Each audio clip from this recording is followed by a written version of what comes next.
مرحبا. اليوم حنعمل unboxing للكتب اللي جبناهم من معرض الشارقة. جاهزين؟ معنا 29 كتاب ومقسمين لأربع فئات، بس بعد ما فرستهم طلعوا منهم مقسمين لأربع فئات، طلعوا مقسمين ل8 فئات. الفئة الأولى هي الفئة التاريخية، جبت فيها 3 كتب.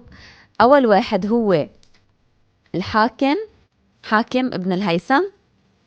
الثاني هو صناعة التاريخ، والثالث هو شقيقات قريش. أما الفئة الثانية فهي الفئة الدينية، جبت فيها 4 كتب. أول وحدة عائشة حبيبة رسول الله عليه الصلاة والسلام. الثاني يجعل الله لك مخرجا لأحمد صابونة. الثالث لدكتور كفاح. دكتور كفاح هي بنت، أنا كنت فكرتها شاب. دكتور كفاح أبو هنود، منهجية السير إلى الله. والثاني في صحبة الحبيب. أوكي.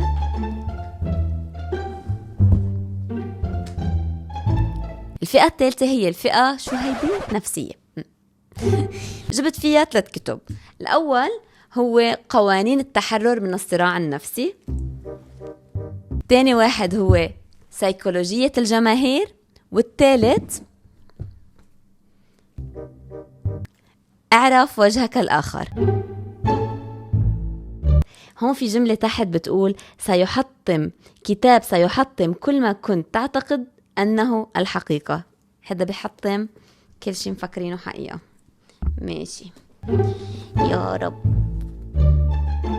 ما بحب اقعد قدام الكاميرا بهاي الطريقة. الفئة الرابعة هي الفئة البوليسية. جبنا يا محمد، جبنا يا لطيف سلسلة شارلوك هولمز. هن 9 كتب، بيجوا هيك ببوكس شارلوك هولمز، وكل وحدة أكيد هي عبارة عن قصة فيها إثارة وغموض وتحقيق. بجيحني ظهري. منكمل. ولك بلا بدك ولك بلا بدك العمى ضربك العمى يرحم ابوك بدي اقف بلا. الفئة الخامسة هي الفئة هي عن يعني فكر. اوكي، اسمه التفكير السريع والبطيء. كلهم قصتهم يعني ماني قريتهم، فانا ما بعرف محتواهم بالضبط.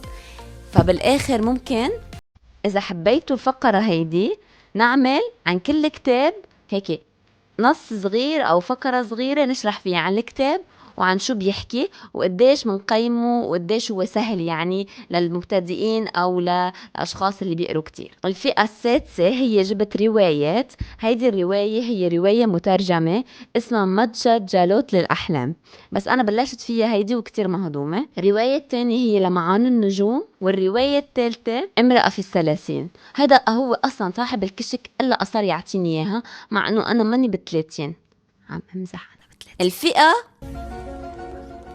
السابعة هيدي فئة أكتر شي جبت فيها كتب. أوكي، هي فئة مثل هيك تحفيزية يومية، بتحكي عن الأشياء هيك بتحفز الإنسان وبتعطيه هيك حماس وطاقة. أول كتاب هو لشهاب الهاشمي، قاعدة 3-3-3. ثانية متعة أن تكون في الثلاثين.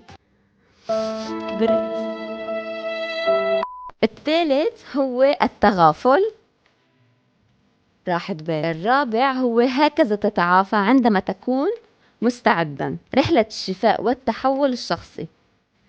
ممتاز. هيدا الكتاب وهيدا هن مثل بعضهم، باينين على الكاميرا. أول واحد هو وسادة وحديث مع الذات، 5 دقائق قبل النوم تقودك نحو حياتك الساحرة. واو. هيدا قهوة وحديث مع الذات، يعني واحد الصبح واحد بالليل. واو. 5 دقائق صباحا تقودك نحو حياتك الساحرة. زعت شو ساحرة ما ساحرة.